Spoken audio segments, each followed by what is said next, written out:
জিনাদের রাত্রে ঘুম হয় না, রাতকে রাত জেগে থাকেন এবং ঘুমের মেডিসিন খেতে হয়, তারা একটি দুরূদ 3 বার পাঠ করুন, সাথে সাথে ঘুম আসবে ইনশাআল্লাহ।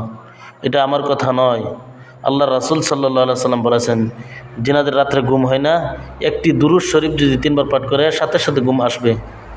দুনিয়ার মধ্যে ঘুম সবচেয়ে বড় নিয়ামত। মানুষ পাগল হয়ে যায়, তার কারণ হচ্ছে ঘুমার কারণে মানুষ অধিকাংশ পাগল হয়ে যায়। জিনারা রাত্রে ঘুম হয় না, ঘুমের মেডিসিন খেতে হয়, এই একটি দুরূদে ইব্রাহিম 3 বার পাঠ করুন, সাথে সাথে ঘুম আসবে। সেই দুরূদটি হলো আল্লাহুম্মা সাল্লি আলা মুহাম্মাদিন ওয়া আলা আলি মুহাম্মাদ কামা সাল্লাইতা আলা ইব্রাহিম ওয়া আলা আলি ইব্রাহিম ইন্নাকা হামিদুম মাজিদ। আল্লাহুম্মা বারিক আলা মুহাম্মাদিন ওয়া আলা আলি মুহাম্মাদ কামা বারাকতা আলা ইব্রাহিম ওয়া আলা আলি ইব্রাহিম ইন্নাকা হামিদুম মাজিদ।